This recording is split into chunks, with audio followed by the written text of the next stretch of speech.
Welcome back. Today I'm here with our very first guest, Niriha, whom I've known for a great many years, and very honored to have her here and have her share her story and her journey and her career over a decade long. So, Niriha, welcome to my Yucca journey. Thank you so much for having me here. Glad to be making a difference.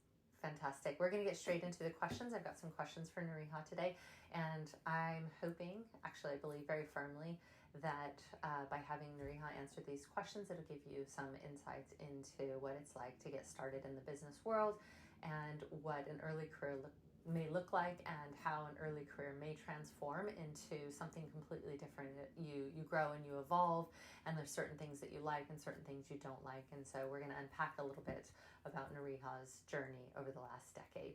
So Niriha, let's start with, in your first business job, what was your job title and what did you do? So my very first job was 12 years ago, and I was an engineer, a software engineer at the time. Yeah. And that was the beginning of my journey into my career.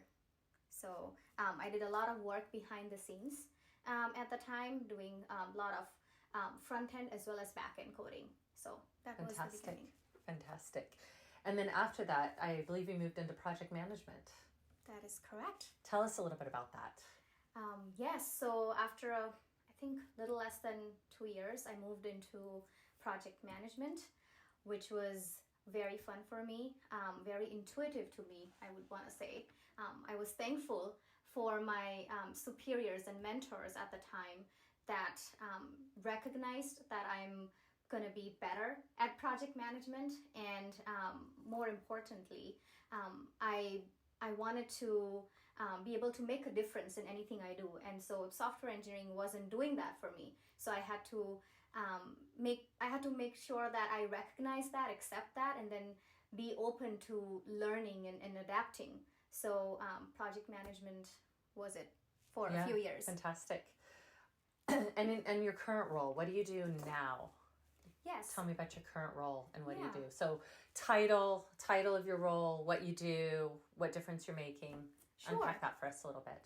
So currently I work as a senior product manager, and large corporation, small company, startup? It's a large corporation. Okay. And it's so basically, what if I had to summarize my day in a life of my career, or not my career, just product management, is basically working with a lot of different teams and different departments. So you work with marketing, you work with designing, you work with engineering, basically working with a lot of teams to make sure the product becomes successful and it ships, depending on whatever success means to you, depending on whatever, however way you measure success.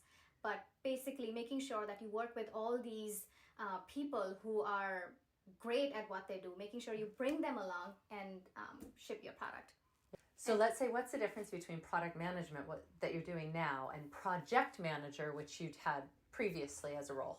That's a great question. Subtle differences, lots of subtle differences.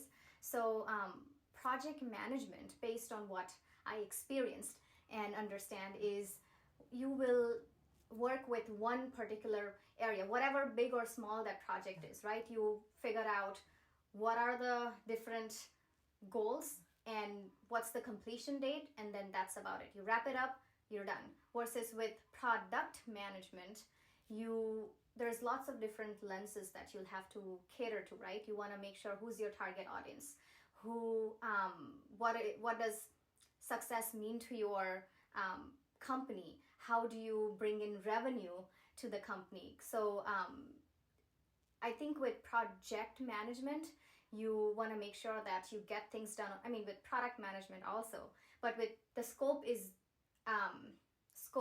cozier, limited, versus with product management, you just work with a lot of more teams in general to get things done. Yeah, you have a lot larger stakeholder group from a lot of different departments. Exactly. Would you say that you really have to understand what the different departments do and stand for in terms of the overall success of shipping the product? Exactly, yes. And you wanna work, because they are great in their domain expertise, right? So you wanna make sure you can identify who's good at what, and accordingly incorporating that in your product.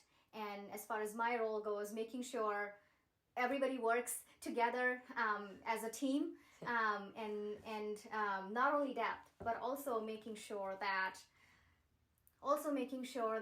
you don't, making sure that there will be obstacles in your way, right? You will have hurdles in your way, but the more important part is you kind of keep your calm and listen to everyone and kind of try to overcome that in one way or the other. Yeah. And how do you stay updated in your industry? So you're in the tech industry, you're a senior product manager. How do you stay up to date with what's current, what's new, what's that cutting edge technology so that the product you're shipping outcompetes a competitor? Yeah. So 2 things. First being, I do a lot of talking with different people inside the company as well as outside of the company. You just give and take a lot of ideas. You learn from each other. You understand what they're doing, pros and cons. A lot of talking, which is good for also building network. So that's one. And the second thing is you have the internet. So you read things online. You go on different websites, understand what different companies are doing, what are the different trends and analysis, and just kind of keep yourself up to date with that, with internet and reading books.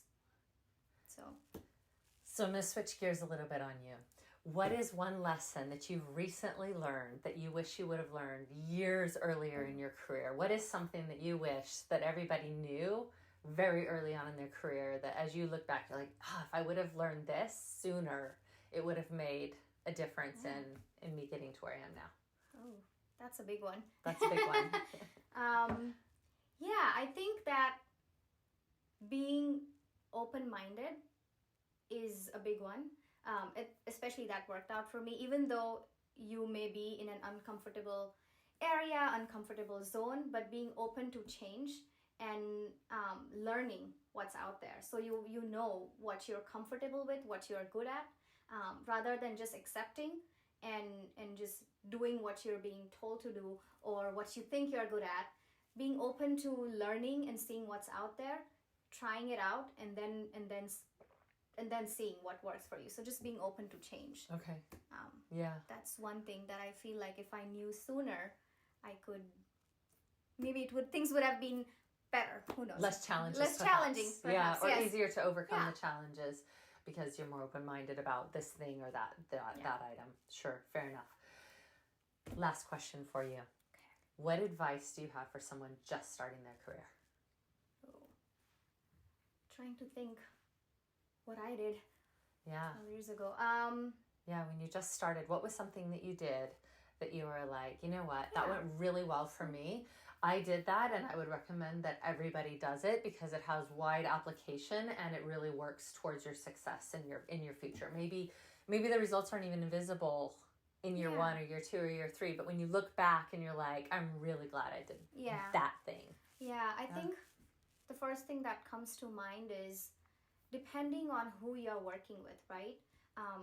Try to cater to that audience. Try to tailor your message in a way that would make sense to them. And also prepare a little bit. I think that doing a little bit of research before walking into a meeting or before having a conversation with someone, depending on what you're doing, I think having a little bit of preparedness and research helps. And Fantastic. Niriha, thank you so much for joining me today. I hope everyone's found this useful. Thank you again. Of course, it was a pleasure. Thank you for having me.